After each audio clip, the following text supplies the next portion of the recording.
question des alternatives possibles. Les alternatives possibles, là encore, je vous mets une petite caricature. Hein, voilà, moi, nous, on a dit pas de politique. C'est un petit clin d'œil. Alors, et ensuite, je vais passer la parole d'une part à Sophie Lewandowski qui va nous montrer quelques alternatives possibles. Tant mieux, mon ordinateur revient après une… Voilà. Puis à Véronique Chalandot et enfin à Anne-Françoise Gibert sur des alternatives, des façons de voir possibles. Donc là, elle nous emmène dans un autre pays, Sophie.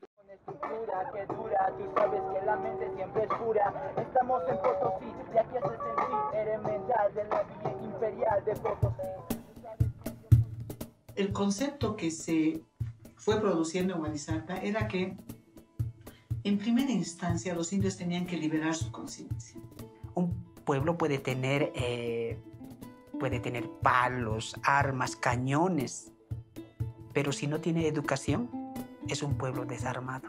No nos tiene que preocupar que aprendan tal o cual cosa, nos tiene que preocupar que aprendan a aprender. A mí siempre me ha parecido que la libertad es una cuestión individual. Y en la escuela he aprendido que la libertad es una cuestión profundamente comunitaria. ¿Les aconsejarían a otras personas, a otros jóvenes de venir al colegio? ¡Sí!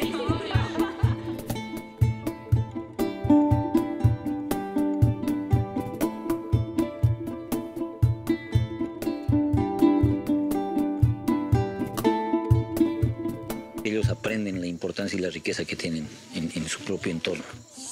Y ellos nos enseñan muchas cosas, a cuidar los bosques, no machetear a los árboles, porque ellos sienten dolores.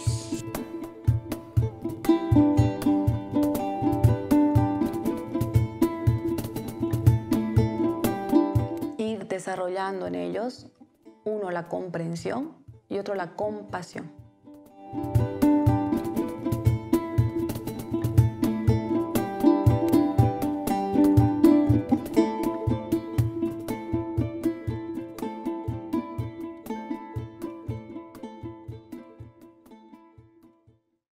Voilà, alors je vais assez vite à Véronique Chalandot qui, elle, travaille dans l'enseignement agricole et va nous expliquer quelles sont les incidences finalement de la durabilité dans l'enseignement agricole. Et ce qu'elle va nous expliquer, elle va nous montrer un exemple concret là, c'est que dans l'enseignement agricole, la durabilité, c'est aussi tenir compte des contextes, spécificités des territoires, des acteurs et des démarches participatives montantes, et pas seulement apprendre la technique agricole et tout là. Éducation au développement durable, comment éduquer au produire autrement. Prenons l'exemple du lycée agricole de Carpentras, le lecta Louis Giraud, où le modèle éducatif mis en place semble donner du sens dans l'éduquer à produire autrement via l'enseignement de l'agroécologie en filière agricole.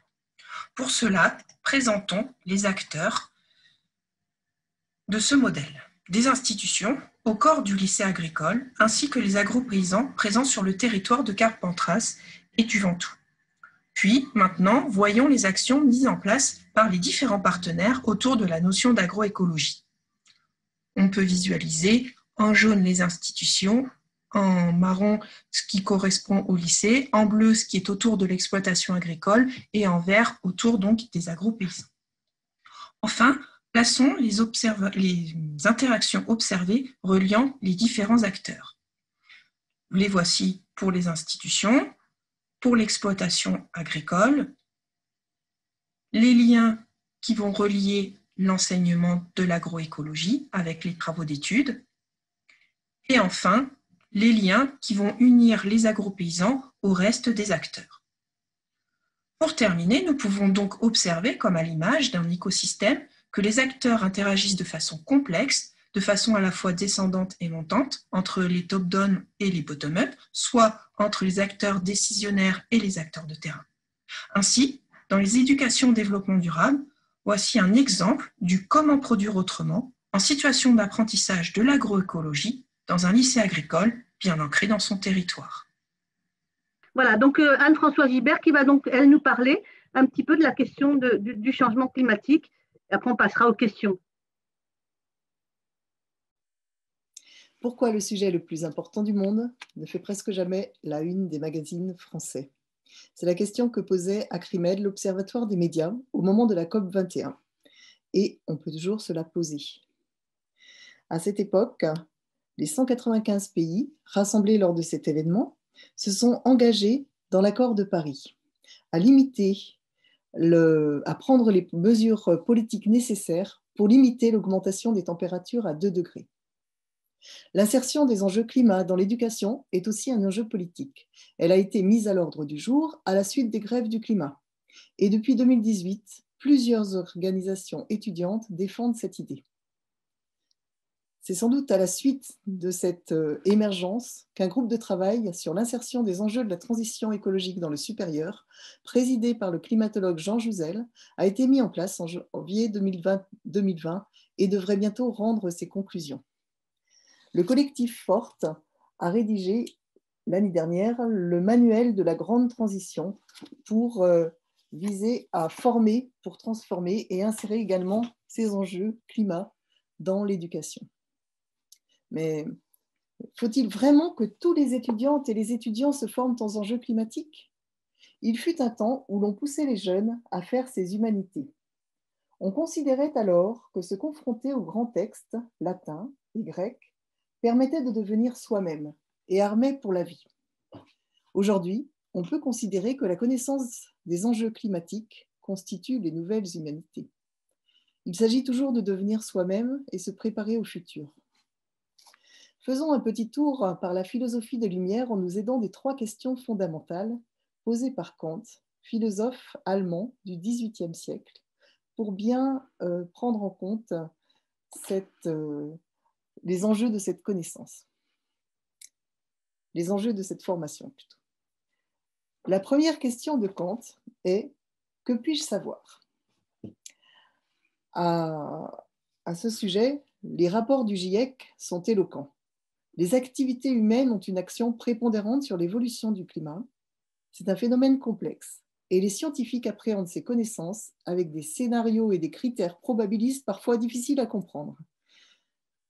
S'il est indispensable de connaître les effets, les causes et les responsabilités, il existe aussi des savoirs sur la possibilité d'atténuer ce changement climatique et s'y adapter. Justement, la deuxième question de Kant est « Que dois-je faire ?» Comment faire des choix d'existence éclairés par la connaissance et par des critères éthiques, comme celui de la place laissée à l'autre dans l'espace et le temps? Vous connaissez tous la définition du développement durable, du rapport Our Common Future. Le développement durable répond aux besoins des générations présentes sans compromettre ceux des générations futures. Mais quel regard critique puis-je exercer sur mes besoins et les besoins générés dans notre société? J'aime beaucoup le schéma que l'on trouve dans le manifeste Négawatt, qui distingue les besoins nécessaires des besoins superflus et établit une progression depuis les besoins vitaux jusqu'aux besoins nuisibles, en passant par les besoins essentiels, indispensables, utiles, accessoires, futiles, extravagants et inacceptables. Enfin, la dernière question, fondamentale au regard de notre quotidien, est « Que m'est-il permis d'espérer ?» Cette question de l'espérance est à mettre en résonance avec les 2 premières, le savoir et l'action. Elle aborde le fait de vivre, comme disent les peuples premiers en Amérique latine, vivre une vie bonne, le buen vivir. Ce peut être développer les 4 R dont parle James Bendel dans son livre Adaptation radicale.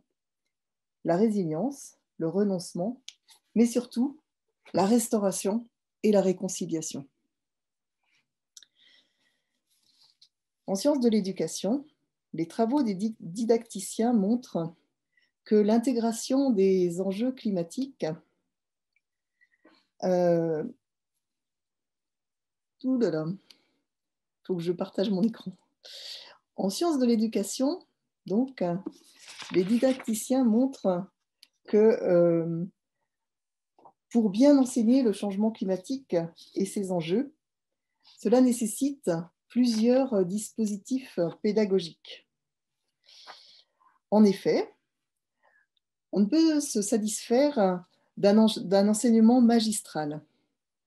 Il faut faire appel à des investigations scientifiques ou des enquêtes de terrain, pouvant aller jusqu'à des propositions d'amélioration sur des territoires de vie. Ce peuvent être des jeux de rôle, interrogeant la façon de gérer l'environnement, ou encore des débats à partir de données contradictoires, comme l'impact carbone de nos déplacements ou de notre alimentation. Ce peuvent être aussi des ateliers prospectifs pour construire des scénarios d'avenir.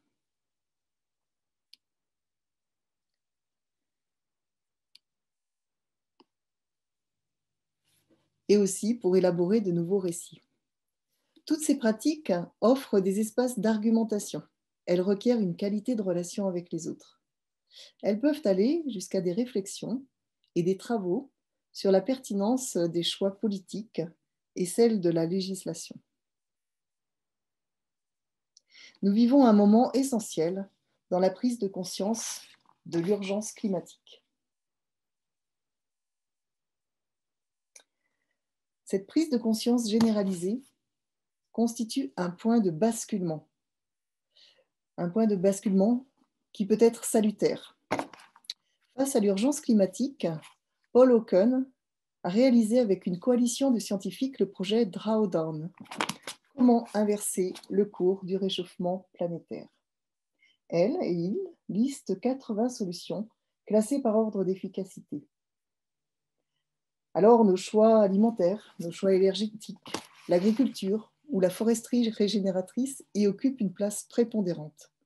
Les chercheurs ont identifié également l'importance de l'éducation des filles. Lors d'une présentation de son projet, Paul Hawken nous dit « Nous faisons partie d'un mouvement puissant que chacun de nous peut percevoir, un mouvement non violent, sans idéologie centrale et très diversifié. Il faut envisager le réchauffement comme une évolution positive qui nous encourage à changer et à réimaginer tout ce que nous faisons. Nous entrons dans un monde différent. » Merci de votre attention.